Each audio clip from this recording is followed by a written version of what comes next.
It's really hard to watch something great become less great. As I go for a walk and contemplate what I'm going to be doing over the next year with respect to moving to the US or maybe spending some more time in Spain, at the crux of where all of my thinking is coming from is this idea that when I was younger, coming up in my career, I lived in a province, I lived in a country where we were financially prudent and it was multicultural. There were a lot of good things happening. And where I'm stationed here in Calgary, Alberta, we had a debt-free province. We were getting dividends from oil revenue. We had a big heritage fund, a big government fund that was supposed to be available to us for a rainy day. And since I was a young man until today, I've just watched a descent into just kind of average okayness. And it's hard to watch that descent because that descent has taken a lot of hope out of the system for me. It's taken out the desire to want to be really, really ambitious and to create something really, really valuable past what maybe my daily, monthly, or yearly needs are. And I understand it. Our country has become very diversified over the past decade as people have come to our country from other places in the world that aren't as great as Canada. And even though I've watched the country descend to a lower point than what I recall it being when I was younger, people who come in at that lower point, to them, this is still the greatest place on earth compared to maybe where they're coming from. So I certainly understand where I might be out of line, where other people might not share my opinion. But as a husband, as a father, as a business owner, it's just been very difficult over the last decade to watch this descent into something that is less than what it was. And it's that idea that I know we've been better, I know we can be better, and yet with each passing day, it doesn't feel like we're getting better. Our political system continues to become very messy. Our healthcare system is very difficult. Our taxation and our government systems are just really hard to interact with. And you get to this point of saying, for all the risk I'm taking as a business owner, for the liability I'm exposed to personally, for the financial exposure that I have, for providing the capital and the resources that a business needs, I mean, is it really worth it?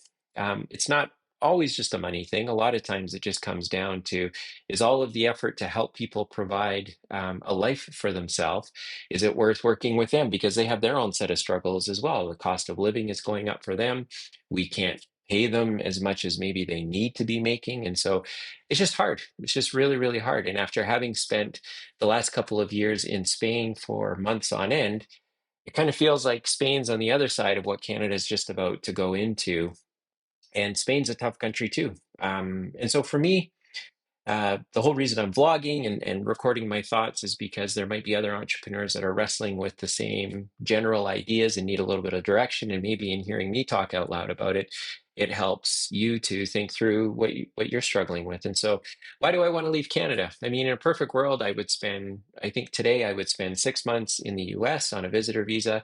I would spend 90 days in Spain on a visitor visa, and then I would come back to Canada for 90 days as a citizen, take care of taxes and business affairs and anything else I needed to do. But why do I want to do it in the first place? And I think I've broken it down to this idea that in my head, anyway, if I go to the US, that there is an expectation that the American dream is alive and well. And by that, what I mean is this idea that you can go there, you can do and be what you want to do, and be around tens of millions, hundreds of millions of other people that might be trying to do the same thing, versus where I'm currently at right now. It's just not how our country is built, certainly not how our city is built. And so I'm just struggling with the desire to want to do more in a place where more is not going to be recognized, and it's just going to continue to be more difficult to do more. And so my mentality right now is do just enough so that we have a stable business and a healthy business that is organically growing.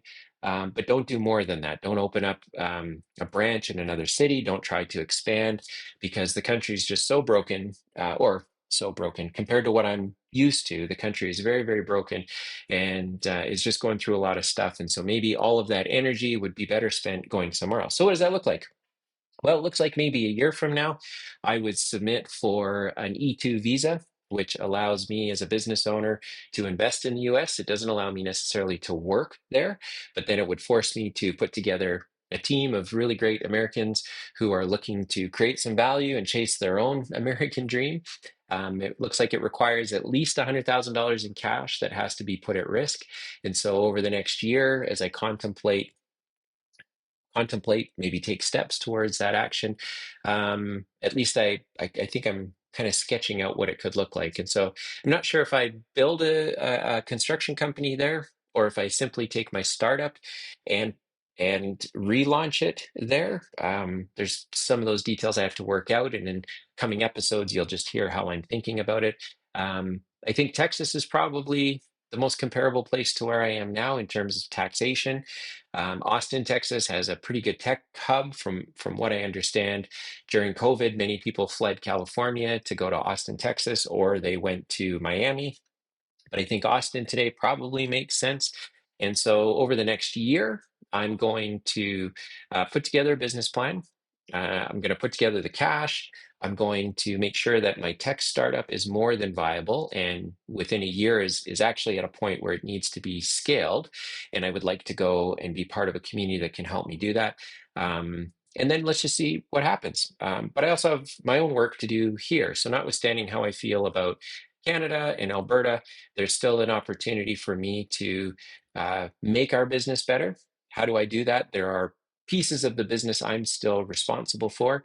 And I think that there are new team members that we can put on our team and just create a really great local Calgary business that supplies the income that people want, helps them capitalize on the value that they have in their skill sets and in their ambitions and in their personal goals and aspirations, and really just design a team that can win and get me out of the way, because I think it's at a place right now where if I tinker too much, I might wreck it. So I dug into my old archives and I pulled out the good old E-Myth book I haven't read since I was a young man, but I'm going to be reading it again to make sure that there aren't any obvious system or process things that I'm missing. And really, over the course of the next year, try to build a business that doesn't require my active involvement. Now, I've tried this before. There are no magic bullets. There's no magical operator or general manager or controller or anyone that's going to really take full responsibility for the business. But I think I can put a team together that would be able to run this business collectively better than I can run it individually. One of the things that makes me somewhat unique is I'm not an owner operator, meaning I'm not out in the field every day doing the work that our team does. And there are people on our team that do an amazing job.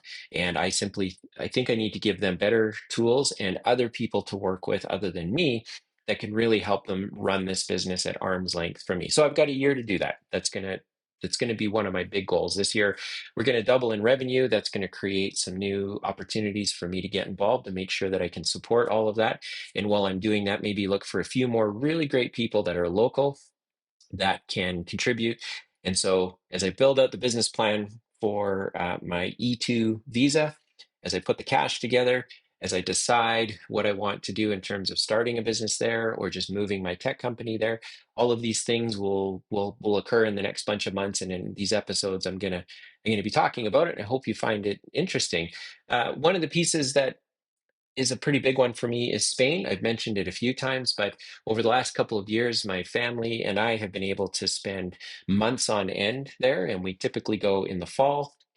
And we've gotten involved with a local church that um, has been doing some pretty amazing things in the past decade. And one of those things is creating Montessori preschools for their local communities. And Lisa and I have been funding it. And we'd like to fund it some more.